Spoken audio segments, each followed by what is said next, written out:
Salut à vous les Wonders, j'espère que vous allez bien. Aujourd'hui on se retrouve pour mon avis sur le film Coco sans spoil. J'espère que ça va vous plaire, c'est parti.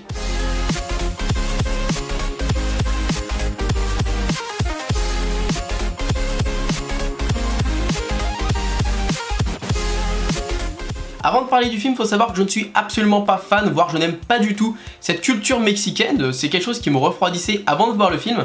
Donc ça va être très important pour avoir la suite de mon avis. Donc j'y suis vraiment allé à la cool et je me suis dit bon, s'il me plaît tant mieux, s'il me plaît pas tant pis. Si c'est un film comme Arlo, bon à voir une ou deux fois, voilà. Mais ouais, je me suis vraiment pas mis dans ma tête, ça va être le meilleur film de l'année. Mais honnêtement, je me suis pris une claque.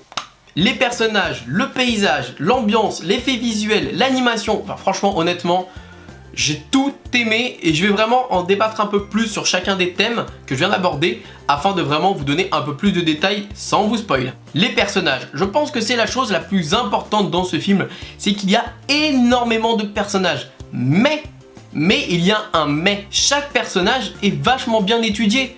La grand-mère, on en parle beaucoup, l'arrière-grand-mère, le père, la mère, Ernesto de la Cruz, Hector, Miguel, Pita, le chien Dante. Mais vraiment chaque personnage est bien travaillé et vraiment pas mis de côté. A bien sa petite touche de personnalité avec par exemple un maquillage différent ou alors des cheveux ou une corpulence un peu plus importante. Ou par exemple Dante, la langue de ce chien va, vous allez voir, montrer un peu le caractère de celui-ci.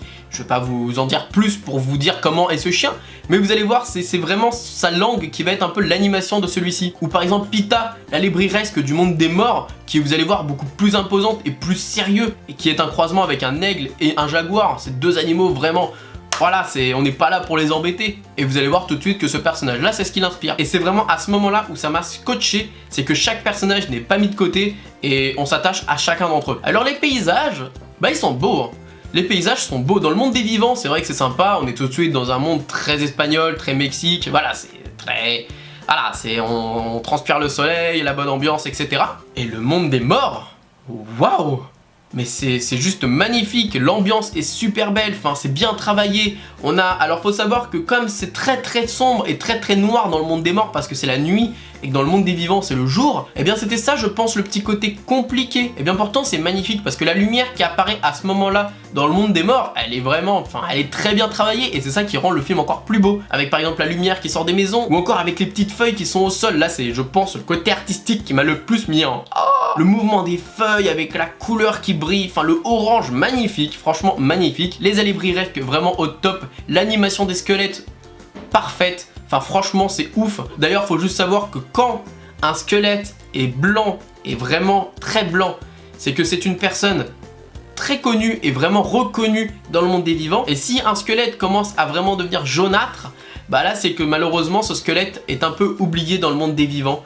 Et voilà, c'est ce qui va justement aussi donner cette petite touche d'effet visuel en plus. Et voilà, c'est ce qui va vraiment faire la différence entre les squelettes populaires, les squelettes moins populaires, et qui va justement donner cette petite touche de différence entre chacun des personnages. Et pour terminer, l'histoire qui est vraiment extra. Comme je vous ai dit, je suis vraiment pas fan forcément de cette ambiance mexicaine à la base. L'histoire des morts au Mexique, etc. C'est pas un délire qui me fascine énormément.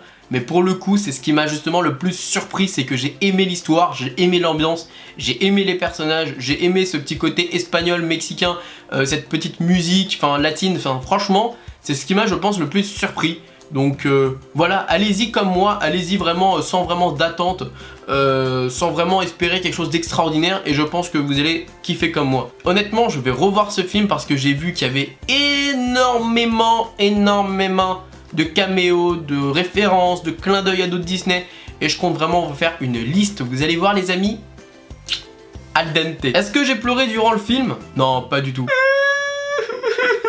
Enfin bref, n'hésitez pas à me dire dans les commentaires si vous avez déjà vu le film ou si vous comptez le voir et dites-moi ce que vous en avez pensé. Est-ce que vous êtes déçu? Est-ce que vous êtes content? Est-ce que vous avez apprécié? Je vous retrouve en fin de semaine pour vous faire justement cette fameuse vidéo sur les caméos, clins d'œil, etc.